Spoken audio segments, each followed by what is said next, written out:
Assalamualaikum warahmatullahi wabarakatuh. Good evening, everyone. We are from Group 4. And today, for the course of Advanced Accounting, we would like to present our presentation about the materials that talk about the difficulties that arise in consolidated financial statements. But first, before I start, I would like to introduce our group members, starting from me. My name is Aditya Ramadan Givari. My last three digit number is 134. And my name is Hafid Surya, and my last 3-digit number is 136. My name is Wulan Suci Pramudita and my three last digit name is 139. My name is Melanie Rahmawati and my last three-digit name is 150. My name is Adinda Tiara Prameswari with the last digit number is 151.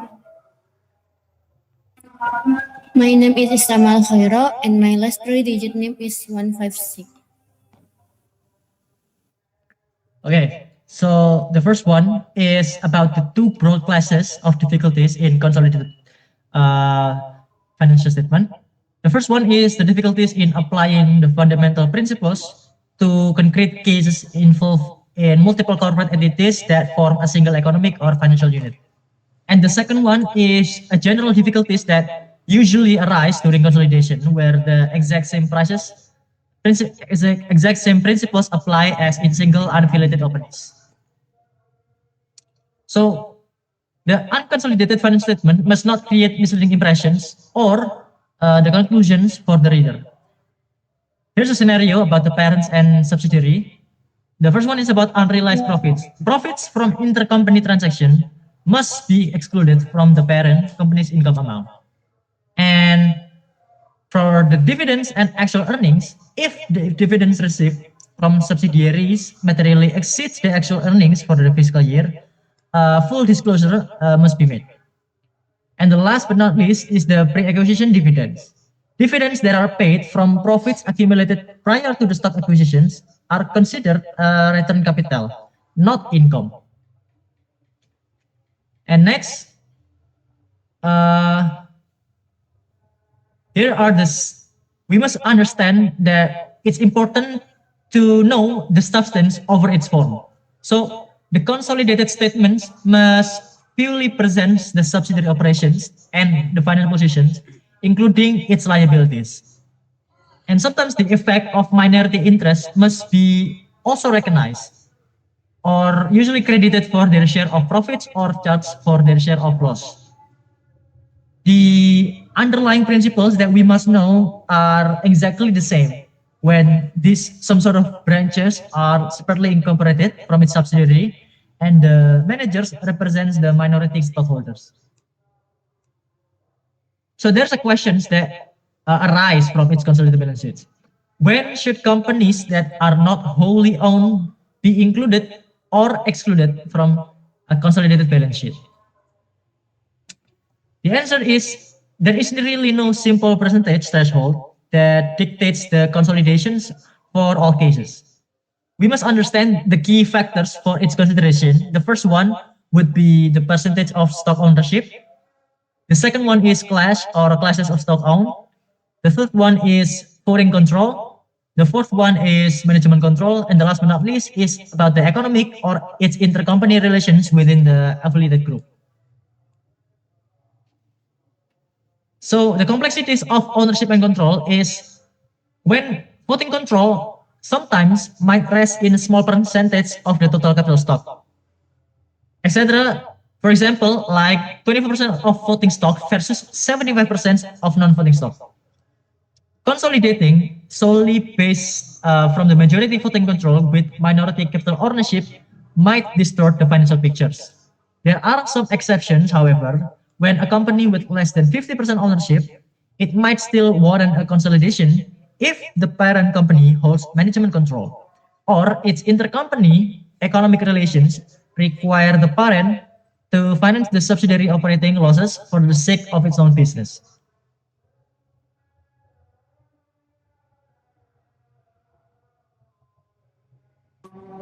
Okay, this slide I will explain about arithmetic rule. Consolidated balance sheet do not have a fixed arithmetic formula because case-by-case factors are highly influential. In this article, only Anaconda Copper Mining Company and North American Company, a large NYSE company, have established arithmetic rule. Both companies have stated in their annual report that companies in which they own 75% or more of the share will be consolidated, and company in which they own less than 75% of the shares will not be consolidated.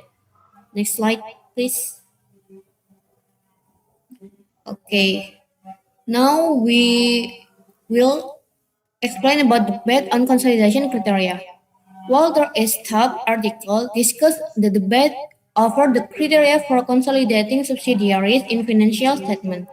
Initially, CMB Hoxie of the New York Stock Exchange proposed that all companies with majority voting shares or more than 50% be consolidated. This proposal was opposed by leading accountant because voting rights alone were not considered sufficient ground for the consolidation. Next slide. So the response of NYSE. In the response to this opposition, the New York Stock Exchange took a compromise approach by changing its requirement. It no longer required full consolidation, but emphasized the importance of discussing the impact of unconsolidated subsidiaries.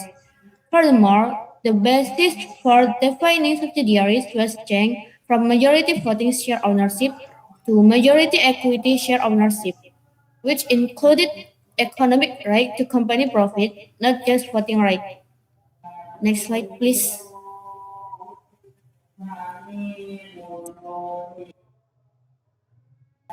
Step suggestion. Step then formulated practical guidelines. Companies with more than 75% equity ownership are generally consolidated. 50 and until 75 ownership is consolidated depending on the circumstance, and less than 55% ownership is only consolidated in exceptional cases. In essence, economic substance, right to profit, it's more important than legal from voting control, which full disclosure at the main principle. Next slide. Okay, in this slide, we discuss whether a wholly owned subsidiary can be excluded from consolidation. In principle, if a parent company prepares consolidated financial statement, all wholly owned subsidiaries should be included. This is because economically they represent one single business entity, even though legally they are separated companies. The purpose of consolidation is to reflect economic reality, not just the legal structure of the group. However, in practice, there have been exceptions. For example, when the nature of the subsidiary's business is significantly different from the parent company's business. A well-known case is General Motors, where the manufacturing operation and the financing subsidiary had very different business characteristics. In such cases, a company may present them separately, but clear disclosure is essential to avoid misleading users of the financial statement. Next slide. In this slide, explain the risk of not consolidating a subsidiary. First, there is a risk of hiding the subsidiary losses. If a losses-making subsidiary is excluded from consolidation, the group's financial position may appear stronger than it actually is. Second, intercompany profit may not be eliminated. These profits are not truly realized from external parties, so including them can overstate income. And as a result, the financial statement may become misleading. Therefore, excluding a subsidiary from consolidation must be carefully justified and should never be done simply to improve the appearance of the financial statement. And next slide. Okay. So, restriction on distribution of subsidiary earnings. The slide discussed about that, and the key question is if a subsidiary earns profit but cannot distribute them to the parent company, should those profits still be recognized in consolidated income? And the answer is yes. Even if the profit cannot yet be distributed as dividends, they are still valid operating earnings. So, some common restrictions include previous deficit that must be covered first, sinking fund requirements or bond repayments, stock dividends instead of cash dividend, and profit being reinvested for expansion. This restriction only affect the distribution of cash, not the recognition of income, and therefore the profits are still included in the consolidated income statement. If there are legal or contractual restrictions, they can be shown by separating surplus account rather than reducing consolidated income. Next slide.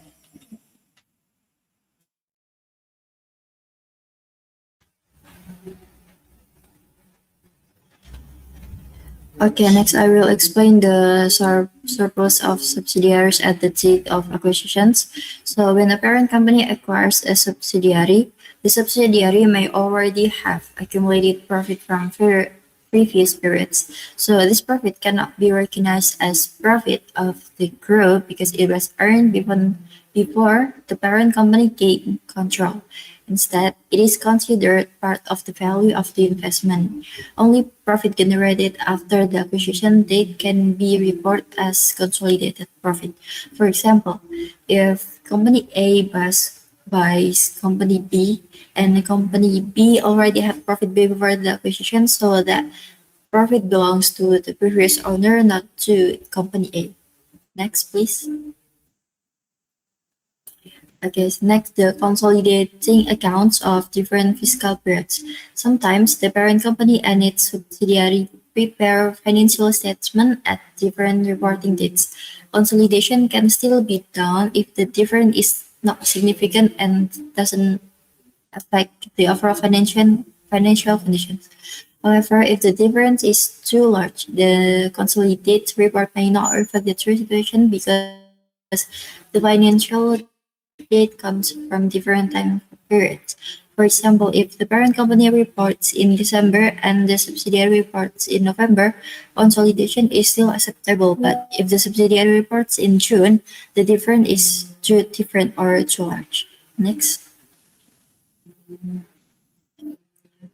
Acquisitions of subsidiary as at an earlier date. In some cases, a subsidiary is acquired officially on a certain date, but the agreement states an earlier effective date, so profit earned before the parent company actually gains ownership should not be recognized as profit, especially if that profit has already been included in the purchase prices.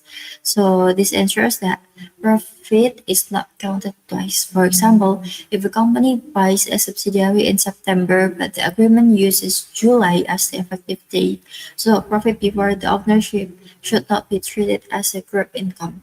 Next.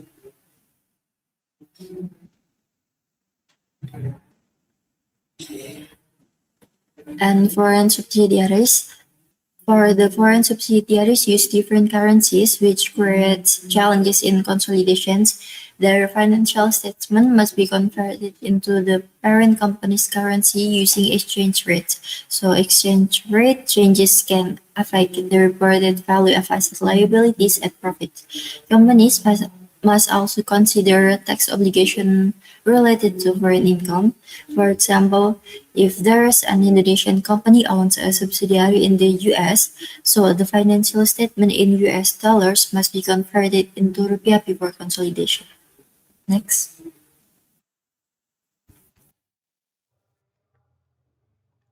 Okay, now we arrive in intercompany security transactions. Next. So the arithmetic rules of consolidated balance sheets do not have a fixed arithmetic formula because case-by-case factors are highly influential. In this article, only Anaconda Copper Mining Company and North American Company, large NYSE companies, have established arithmetic rules. Next. So the accounting treatment is when there's a reacquisition of bonds, discount is reduced and amortized bond costs except equal non-operating gain. And premium is charged to consolidated surplus, treated as discharge of liability or closed transaction. And reacquisition of capital stock is profit is a capital surplus that is not retained earnings, and premium on preferred stock is treated like dividend or charged to retain earnings. The principle is internal transaction must not inflate consolidated income. Next. So next is pledge of intercompany securities. Next slide. So the key issue is parent company may pledge subsidiary stock as collateral, and in consolidated statement, subsidiary stock must be eliminated. Therefore, the pledge may not appear in the balance sheet. And the consolidated statement is not showing creditor priority. Usually do not disclose detailed collateral information. And for credit purpose, lenders often request both parent separate statements and consolidated statements. Next slide. So now we arrive in sale of subsidiary. Next. So the income recognition is when a subsidiary is sold during the year, its earning should be included in the consolidated income statement only for the period during which it was part of the group. If the subsidiary is significant, the sale must be clearly disclosed in the financial statements to avoid misleading users. Next slide. And here is how to determine gain or loss. To calculate the gain or loss on sale, the following must be considered. One is the original acquisition cost of the subsidiary shares, plus the parent's share of post-acquisition accumulated earnings, minus post-acquisition losses, and minus dividend received from the subsidiary. This adjusted amount becomes the proper basis for determining the real gain or loss. Sometimes what appears to be a loss based on purchase price alone may actually become a profit after adjusting for accumulated losses. Next slide. For the next slide, I will explain about the provision for the minority interest in earnings. In this case, a parent company owns 100% of the cumulative preferred stock and 75% of the common stock of a subsidiary. The remaining 25% of the common stock is owned by minority shareholders. In previous years, the subsidiary experiences continuous losses.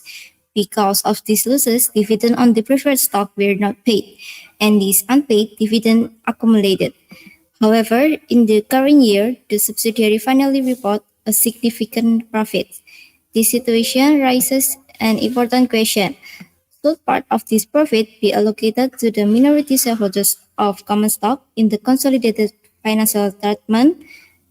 The key concept here is that common shareholders only have a claim to earning after the cumulative preferred dividend are fully satisfied. Since preferred dividend from previous year were not paid, they must first be covered by the current profits.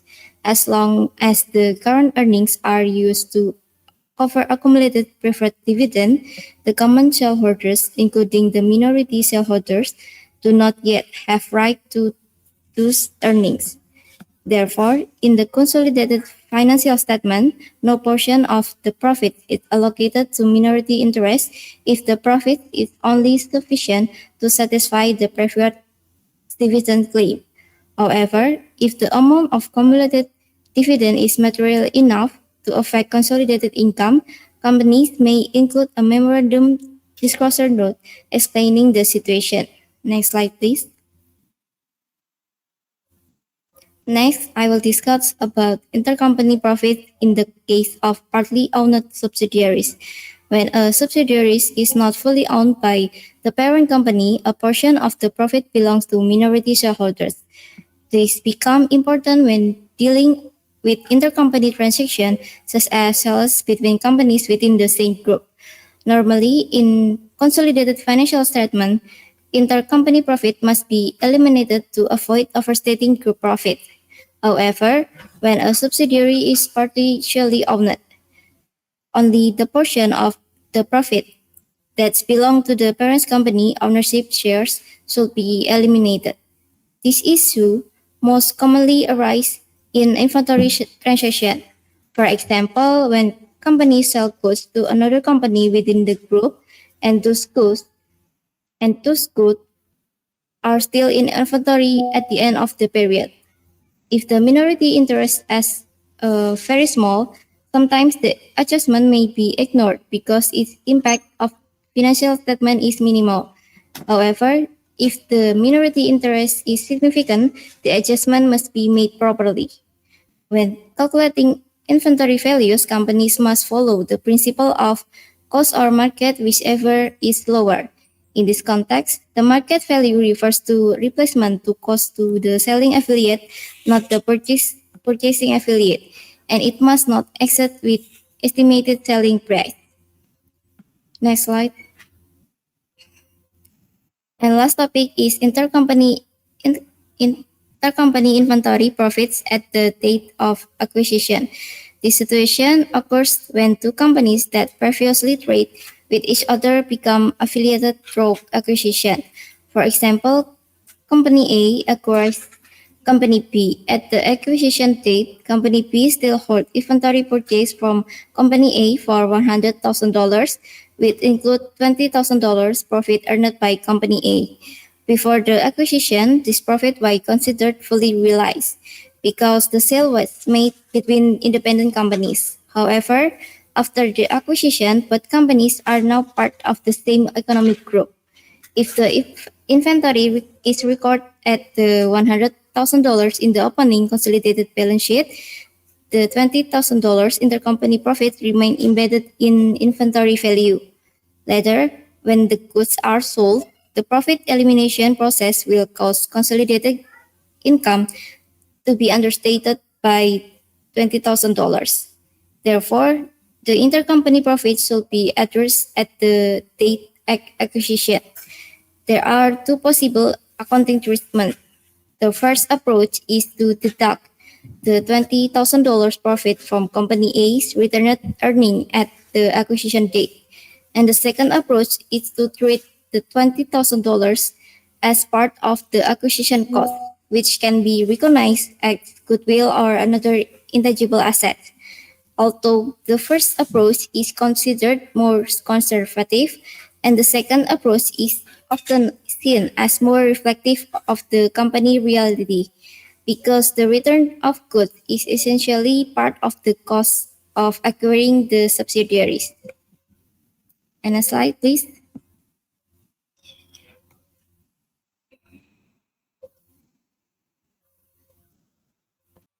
And that's all the presentation of the group 4.